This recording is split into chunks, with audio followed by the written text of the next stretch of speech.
Hi everyone, आज मैं आपको बताने वाली हूँ कि टैक्स की कैलकुलेशन कैसे की जाती है।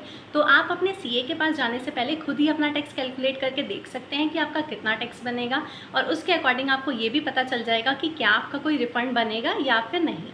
ठीक है, तो स्टार्ट करते हैं। लेकिन वीडियो को स्टार्ट करने से पहले अगर आपने चैनल को सब्सक्राइब नहीं किया है तो प्लीज़ सब्सक्राइब कर दीजिए। हम इसको एक एग्जांपल से समझेंगे कि टैक्स की अमाउंट हमें कैसे निकालनी होती है। इसके लिए हमने एक एग्जांपल लिया है कि हमारी टोटल टैक्सेबल इनकम है 10 लाख रुपए। ये टोटल टैक्सेबल इनकम कैसे आई है, आप अपनी सारी इनकम निकाल लीजिए और उसमें से अगर कोई डिडक्शन आपको मिलती है तो आप उसे लेस कर दीजिए। इसके बाद जो अमाउंट होती है ये होती है हमारी टोटल टैक्सेबल इनकम और इस टोटल टैक्सेबल इनकम पर ही टैक्स चार्ज किया जाता है। अब टैक्स हम कैसे चार्ज करेंगे, तो इसके लिए हमारे पास दो रिजीम होती है, न्यू टैक्स रिजीम और ओल्ड टैक्स रिजीम। तो अभी जो मैं आपको बताने वाली हूँ हम इसको देखेंगे न्यू टैक्स रिजीम के अकॉर्डिंग। टैक्स कैलकुलेट करने के लिए आप अपने पास सबसे पहले न्यू टैक्स स्लैब ओपन कर लीजिएगा, जिससे आपको पता चल जाए कि कितना आपको परसेंटेज टैक्स का लगाना है। तो ये हमारी न्यू टैक्स स्लैब है। न्यू टैक्स स्लैब के अकॉर्डिंग 3 लाख तक की इनकम हमारी एग्जाम्प्ट होती है। 3 लाख से लेकर 6 लाख तक की इनकम पर हमें 5% टैक्स देना होता है। 6 लाख से लेकर 9 लाख तक की इनकम पर हमें 10% टैक्स देना होता है।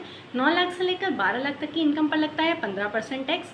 12 लाख से लेकर 15 लाख तक की इनकम पर लगता है 20% टैक्स और अगर 15 लाख से भी ज़्यादा की इनकम होती है तो उस पर लगता है 30% टैक्स। हमारे केस में इनकम कितनी है, हमारे पास इनकम है 10 लाख।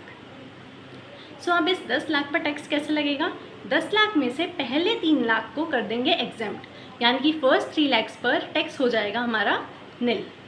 अब नेक्स्ट 3 लाख पर आ जाते हैं। अब इस नेक्स्ट 3 लाख पर टैक्स लगेगा हमारा 5%, यानी कि इस 3 लाख पर 5% टैक्स लगाएंगे तो क्या अमाउंट आ जाएगी 15,000। ठीक है, अब आ जाते हैं नेक्स्ट स्टेप पर। पहला 3 लाख एग्जाम्प्ट, दूसरा 3 लाख पर 5%, अब तीसरे 3 लाख पर यानी कि 6 लाख से लेकर 9 लाख तक की इनकम पर टैक्स कितना लगेगा 10%। तो अब इस जो ये 6 लाख से लेकर 9 लाख तक की इनकम है यानी कि 3 लाख, इस पर अब कितना टैक्स लगेगा, अब टैक्स लगेगा इस पर 10%। तो नेक्स्ट 3 लाख पर हम लगा देंगे 10% टैक्स, ये हो जाएगा हमारे पास 30,000 रुपये।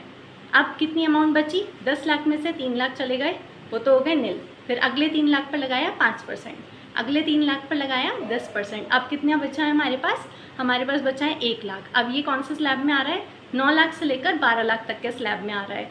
रेट कितना लगता है इस पर, रेट लगता है 15%, यानी कि 1 लाख पर अब लगाएंगे 15% टैक्स, तो कितना हो जाएगा 15,000 रुपये।